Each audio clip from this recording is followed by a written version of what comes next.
Before the Spanish galleons touched the shores of Cebu in 1521, there was already a world, alive, complex, and thriving, in these islands. A world we now call the pre-colonial Philippines. Long before Magellan's fleet appeared over the horizon, the Philippines was home to people who had mastered the seas, built villages along rivers and coasts, and crafted gold so pure it shimmered like the morning sun. These were not primitive tribes, but ancient communities, each with their own leaders, laws, and beliefs.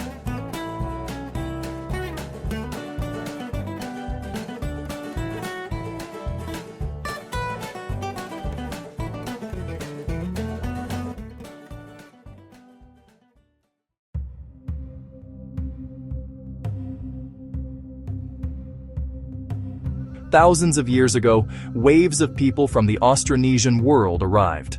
Sailing from Taiwan, navigating by stars and wind, they brought new languages, farming, and the skill to build great barangay boats, wooden vessels that connected island to island, culture to culture.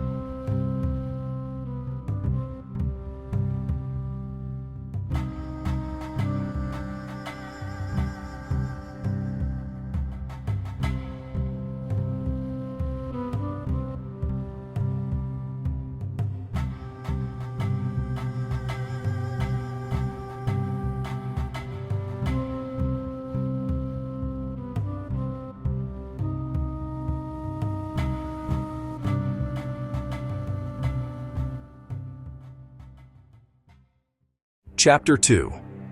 The Barangay Kingdoms. As centuries passed, villages grew. They became known as barangays, each led by a datu, a leader chosen for his courage, wisdom, and strength. Each barangay was a small kingdom of its own, complete with laws, trade systems, and social order. At the top, the datu and his family, followed by the maharlika, the warriors and nobles. Then came the timawa, free men, farmers, fishermen, craftsmen, and below them, the alipin, servants who could earn their freedom. But even the alipin were treated as people, not property, proof that justice already lived here, long before colonization. Chapter 3. Trade and the World Beyond. By the 10th century, ships from China, India, and the Malay world regularly visited the islands. In Butuan, golden artifacts and Chinese porcelain were exchanged. In Tondo and Manila, silk, spices, and jade filled the markets. Indian and Malay traders brought stories of Hindu gods, and words like Bathala, Diwata, and Guru.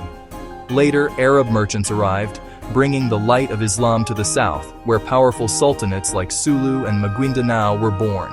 They spoke with foreign envoys, forged alliances, and built a civilization, long before any foreign flag flew here. In Tondo and Manila, silk, spices, and jade filled the markets. Chapter 4. The Written Word and Beliefs. The people of the islands already knew how to write. They used a script called Baybayin, a graceful form of writing that danced across bamboo and palm leaves. Their faith was rich and diverse. They believed in Bathala, the supreme being, and anitos, spirits that lived in rivers, trees, and mountains. Priestesses called Baybayin led rituals, healing the sick and maintaining harmony between people and the unseen world. Festivals honored the seasons, and the night skies told stories passed down through generations.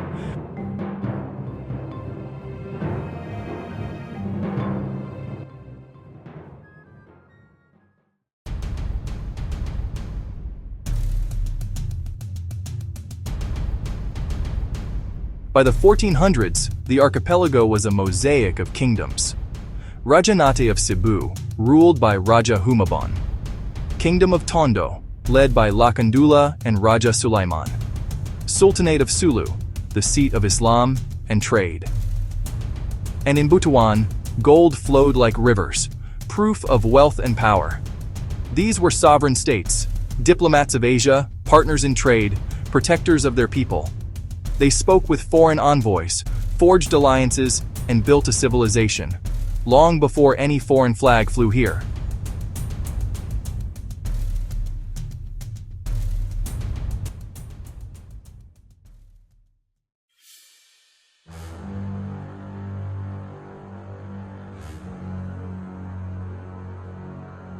Then, one day in 1521, a fleet of strange sails appeared from the sea.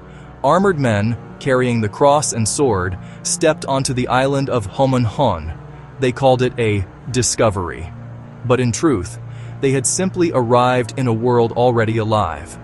A world that had its own kings, gods, and heroes. The forgotten world of the pre-colonial Philippines.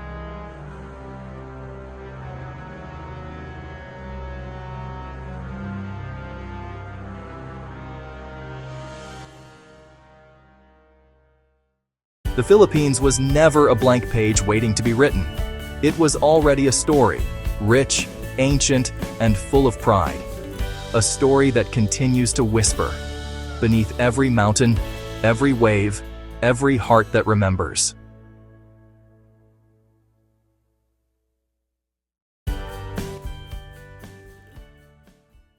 After discovering strange carvings on stones by the shore, Lyra begins to believe in the existence of an ancient kingdom long lost beneath the Philippine seas, Maharlaya, a civilization that vanished before the arrival of foreign conquerors.